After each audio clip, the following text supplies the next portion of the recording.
unusual experiment is about to be filmed in the studios of City TV in Toronto. The stars of this show are 8 people sitting around a table. Off to the side on a raised bench are 3 men observing the experiment. Reverend Lindsay King, psychologist Joelle Whitten, and Dr. George Owen, scientific director for the Toronto Society of Psychical Research. The studio director gives the signal that the experiment may begin.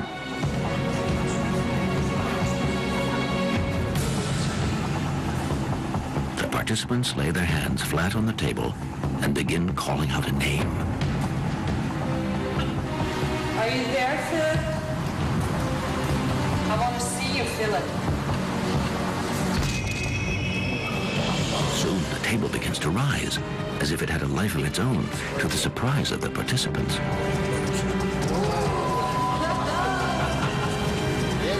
Shortly afterwards, it seems that Philip no longer wishes to remain in the middle of the room.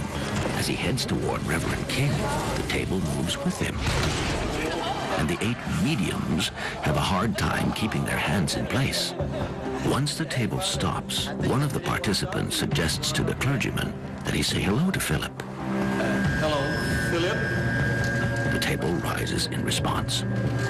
The only problem is that Philip doesn't exist and never did. Philip is an imaginary ghost.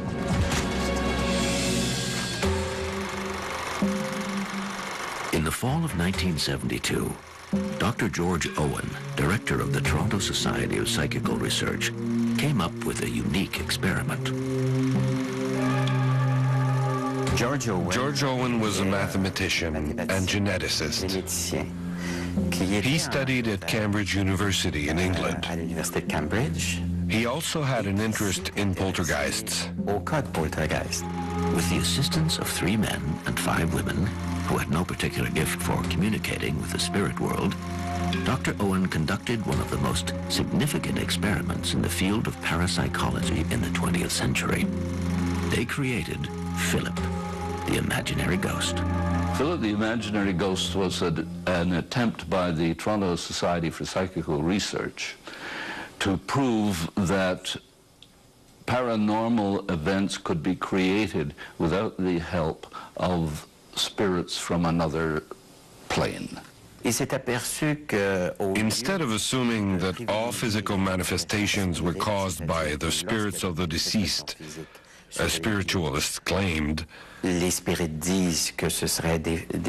Dr. Owen sought a more natural explanation. He wanted to show that living beings, through some mechanism that has yet to be explained, could project their energy onto material objects. Dr. Owen asked the group of 8, as they were called, to imagine the fictitious character with a name, age, gender, and nationality. They came up with Philip, a 30-year-old aristocratic Englishman living in the 17th century at Diddington Manor in Warwickshire, England. Then they invented Philip's life story. He had a wife, Dorothea, who was cold and frigid. He fell in love with Margot, a beautiful young gypsy.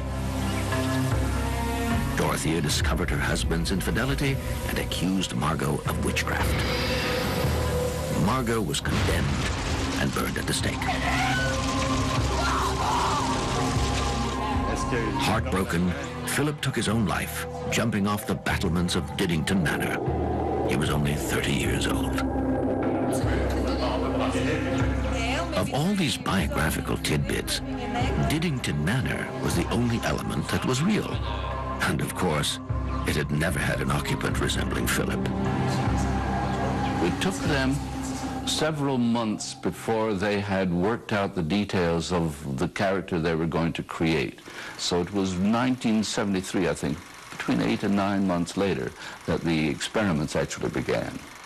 They met on a weekly basis in a designated area of the society headquarters, which we call the Philip room. And no, this room was not used for any other purpose. Had a card table with 8 metal chairs around it. And they met once a week for a period of well over 10 years. Philip, are you there, Philip? The group sat around in a circle with a picture of Philip in sort of a meditative state, trying to produce an apparition. And after a year, nothing happened. No phenomenon, no apparition. Philip, we're looking for you. Philip, give us a sign, please. At first, the members just developed a friendship with each other.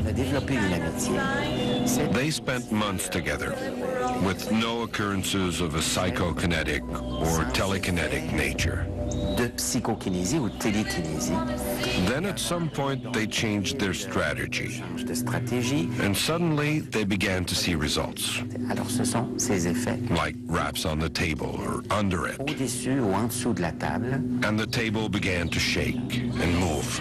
These were physical things that could be recorded. Give us a sign, Philip.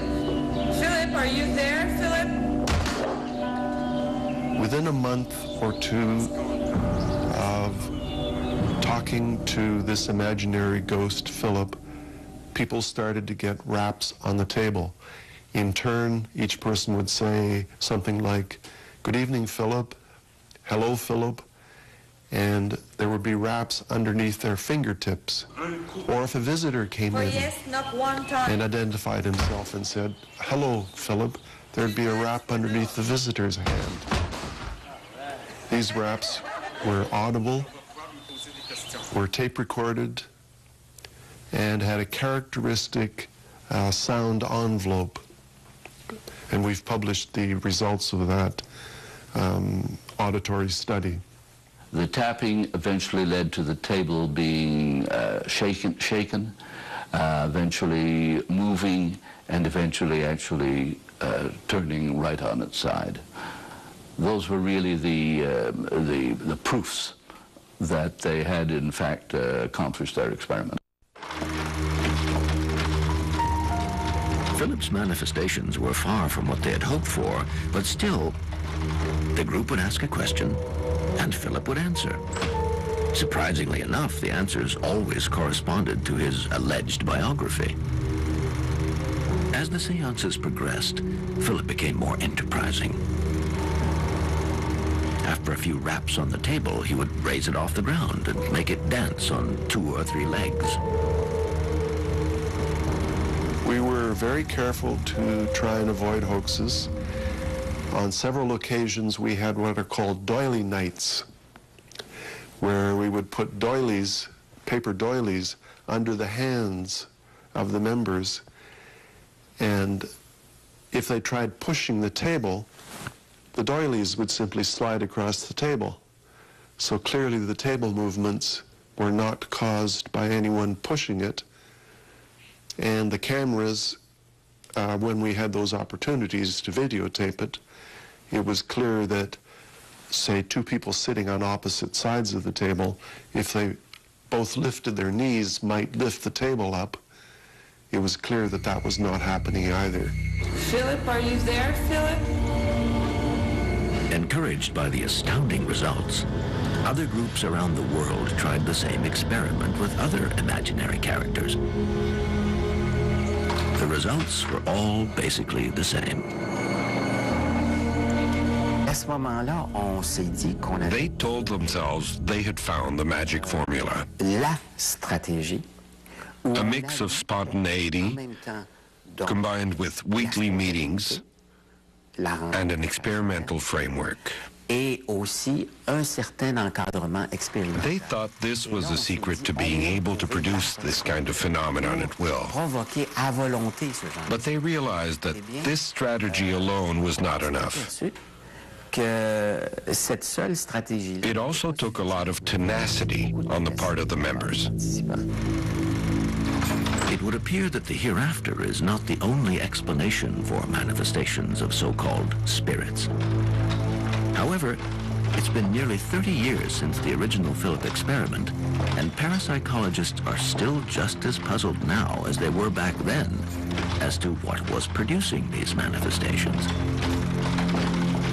It is interesting that the scientific community has never followed the Philip experiment, or indeed many other experiments of a similar nature. Why, I can't answer. I myself am fully convinced that there is a level of psychic ability that is obtainable by us if we knew how to reach it. Also, let's face it, the scientific community is always a little behind the human experience. And I don't think it's any more profound than that, really.